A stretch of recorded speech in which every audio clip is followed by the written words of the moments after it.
Paz do Senhor Jesus, que bom estarmos juntos. Seguimos na nossa leitura de Atos dos Apóstolos e chegamos agora no capítulo 9.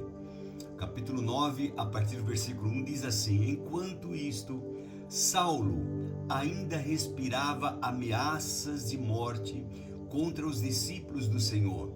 Dirigindo-se ao sumo sacerdote, pediu-lhe cartas para as sinagogas de Damasco, de maneira que, caso encontrasse ali homens ou mulheres que pertencessem ao caminho, os levassem presos para Jerusalém. Então, nós vamos falar hoje sobre esse fator Saulo de Tarso, né? Saulo de Tarso é motivo de algumas discórdias entre nós cristãos, porque você pode avaliar a vida de Saulo de vários ângulos diferentes. Realmente ele era um perseguidor dos servos de Cristo, mas do ponto de vista de alguns cristãos, ele era mais do que um perseguidor, ele era um assassino cruel e perigoso. Eu acho esta uma passagem, uma acusação muito forte mesmo. Por isso, eu sigo um outro ponto de vista de muitos cristãos também, dos quais eu me incluo. Ele era um perseguidor cruel mesmo, né?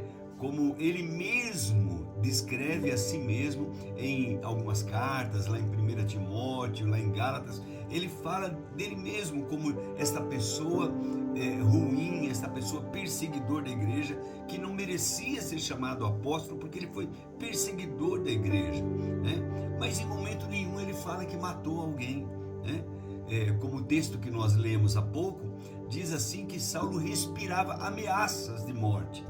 Mas veja, ele não foi pedir cartas para matar os cristãos, ele foi pedir cartas para trazê-los presos para Jerusalém. Importante salientar isso.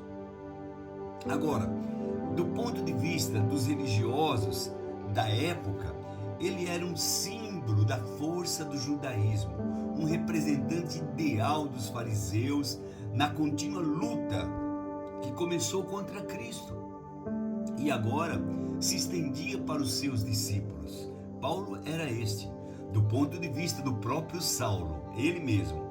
Ele era um instrumento de Deus, ele cria que estava fazendo a coisa certa, que ele deveria defender os princípios da lei de Deus, a lei de Moisés, contra esta heresia ameaçadora que se chamava o caminho.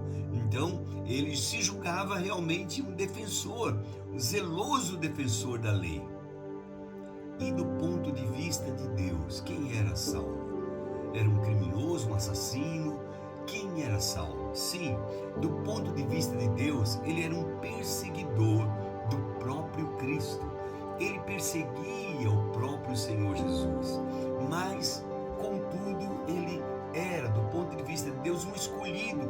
Desde o ventre da sua mãe, ele foi chamado para ser um apóstolo aos gentios. Um apóstolo aos gentios. Isso é lindo demais, né? Esse fator Saulo, como eu disse, divide algumas opiniões, mas é tão importante nós sabermos, irmãos, que ele se tornou no grande apóstolo Paulo, né? Quando ele entendeu, quando ele abriu o entendimento, quando ele teve aquele encontro com Jesus, que nós falaremos disso amanhã ou depois, ele mudou totalmente, ele se converteu, ele passou de perseguidor a ser agora perseguido, né? Ele passou numa outra missão, ele passou a ser um anunciador, um pregador daquela doutrina, daquela boas novas que outrora ele perseguia. E você, quem é você? Como é que você julga você mesmo? Quem é você para Deus?